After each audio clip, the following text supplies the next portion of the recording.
Oi pessoal, aqui é o Vinícius Santana, treinador da Iron Guides. No tópico de hoje a gente vai discutir como classificar para o Mundial de Ironman. Pode ser ou o Mundial do Ironman completo em Kona, ou então o Ironman 70.3. Mas a questão de hoje é para quem já está quase lá, para quem já fez algumas provas classificatórias, bateu na trave ali por questões de talvez inclusive alguns minutos, não conseguiu a tão sonhada vaga.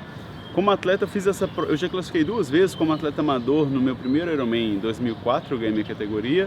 Não fui pro Mundial em Kona naquele ano, mas aí depois em 2007 eu me classifiquei como profissional e fui o profissional mais novo naquele ano.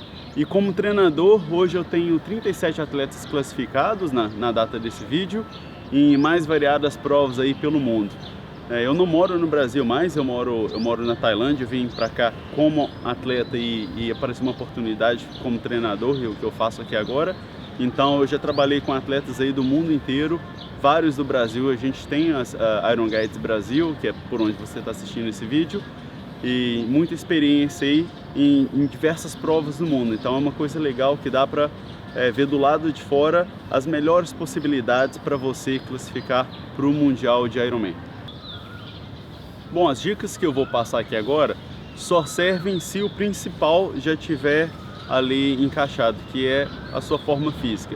Quanto mais em forma você tiver, maior vai ser sua chance. É uma coisa bem óbvia aí. Em outros vídeos e também pelos nossos artigos, você já vai ter aprendido um pouco sobre a nossa metodologia, sobre o principal de como entrar em forma, mas o vídeo de hoje a gente vai discutir alguns detalhes menores que podem fazer essa diferença na hora da classificação. Bom, primeiro você tem que escolher um percurso que lhe ajude com as suas forças, mas ao mesmo tempo não demonstre muito as suas fraquezas. Então um percurso que você tem uma vantagem em relação aos outros atletas comparado com outro percurso que não seria tão ideal aí para o seu biotipo, por exemplo. Por exemplo, se a prova for muito quente e você for um corredor que se dá bem no calor, é uma prova que com certeza você vai ter uma vantagem relativa em relação aos outros atletas. Já se você for um atleta talvez um pouco mais pesado e com ponto forte no ciclismo, você teria que escolher uma prova que vai facilitar as suas forças e não vai mostrar muito a sua fraqueza. O mesmo acontece na natação. Se você tiver um histórico você for um ex-nadador, procure escolher uma prova que não tem o wetsuit liberado, que vai te dar uma vantagem. Além disso, também procure provas em que seus concorrentes não são tão fortes. Hoje é muito difícil, o nível está muito alto, mas mesmo assim algumas provas não são tão difíceis em relação aos concorrentes comparada com outras. As provas dos Estados Unidos e na Ásia são provas com um nível um pouco mais baixo comparado com, por exemplo, a Europa ou a Austrália. E um outro fator também é o calendário em relação a Kona. Então, Kona sempre ali em outubro, geralmente as últimas provas classificatórias de agosto, setembro ou então em novembro e até dezembro, os atletas que fizeram Kona naquele ano não vão estar mais fazendo naquela prova classificatória, porque ou é muito perto antes ou então logo depois eles vão ter que se recuperar ali. Então é uma coisa para se considerar. Bom, então o que você tem que ter em mente para tirar aqueles alguns minutinhos ali que falta para a tão sonhada vaga? O objetivo aqui são os ganhos marginais. Visualize que você vai quebrar todo o planejamento do seu treino e da sua prova em pequenos detalhes e você vai tentar melhorar ali nem que seja 1% em cada um deles, porque no final, se você pegar uma lista aí de 20 fatores do seu treino e da sua prova e você melhorar 1%, dá uma soma bem legal que pode fazer a diferença aí de talvez 3, 5, 10 minutos no seu tempo final, o que se você já estiver quase lá é o suficiente para que você conquiste a vaga.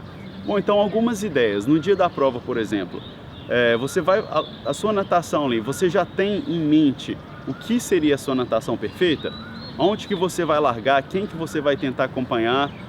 Isso você já está planejado? Tem também a questão dos treinos. A natação é uma prova com wetsuit liberado? Se for, você está fazendo treinos específicos ou com wetsuit, pelo menos uma vez por semana ali, ou então usando o palmar e a pull boy para simular um pouco, a gente já falou muito disso nos outros vídeos. Ao mesmo tempo também, se não tiver o wetsuit liberado, você está considerando isso?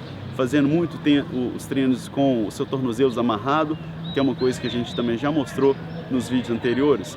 Então na natação dá para visualizar ali, tanto no dia da prova como nos treinos, alguns detalhezinhos para que você consiga esses incrementos, esses ganhos marginais aí. Terminou a natação, você tem ali a primeira transição e já vamos falar aí da segunda transição também. Você já se perguntou, tudo que você faz durante a transição, você consegue eliminar ou facilitar algum desses passos? Já procurou assistir como os profissionais fazem as transições de Ironman? Por exemplo, quanto menos acessórios você precisar colocar durante a transição, melhor. Leva tudo e coloca enquanto você já estiver pedalando. Seja óculos, manguito, nutrição.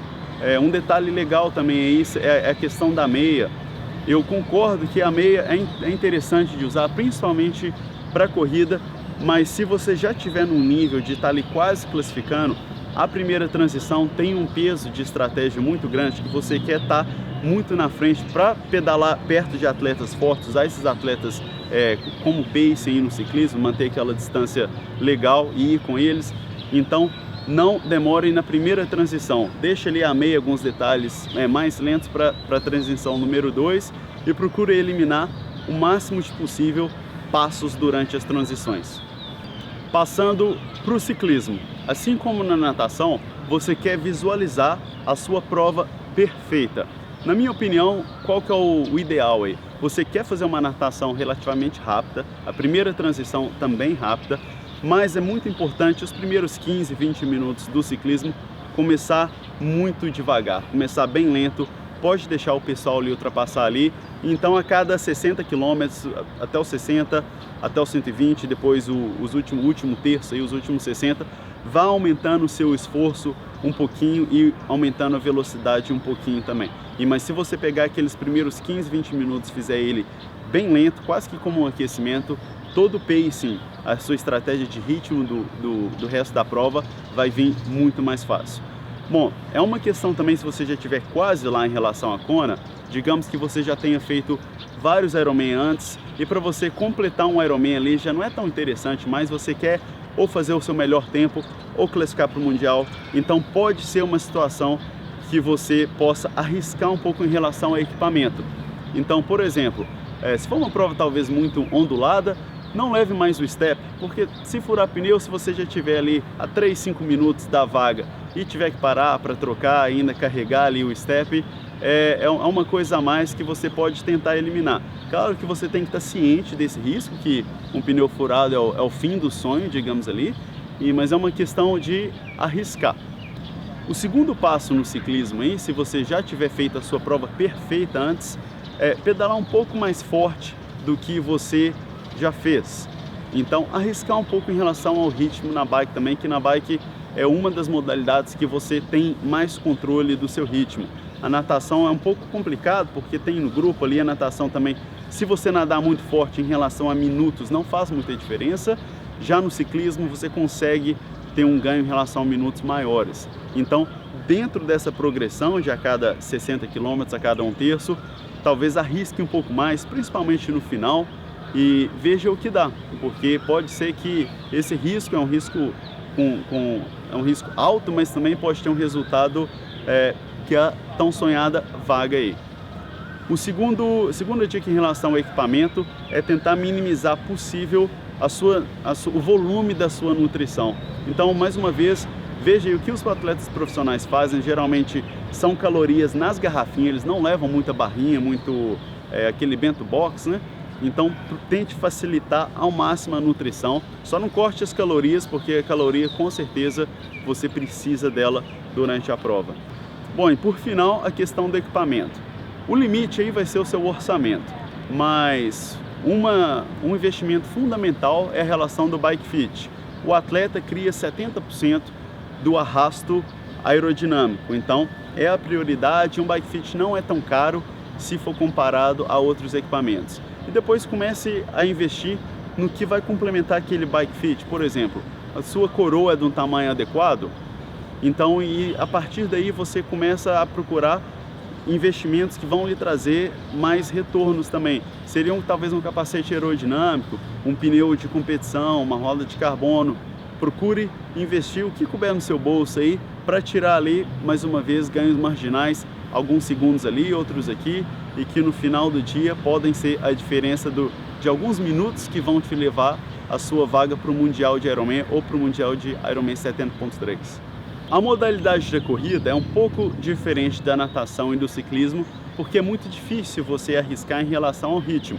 Você sai no seu ritmo ali e você vai perceber logo na hora se aquele ritmo é sustentável ou não. Na questão da corrida não tem jeito, não tem mágica, vai ser aquele ritmozinho ali durante a prova. Mas a questão aí a prioridade deve ser no treino. Então, o principal fator de que vários atletas amadores aí podem melhorar em relação à composição corporal. Talvez aí você esteja alguns quilos acima do peso e é um detalhe que isso sim vai fazer muita diferença durante os treinos e durante a prova principalmente.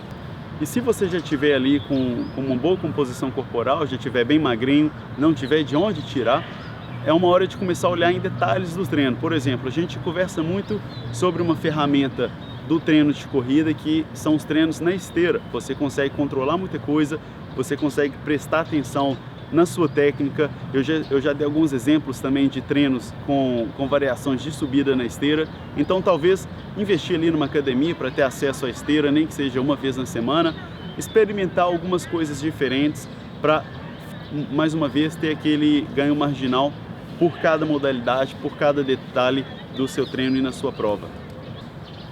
Bom, eu quero que você pense muito nesses detalhes durante a sua preparação, durante os seus treinos ali todos os dias.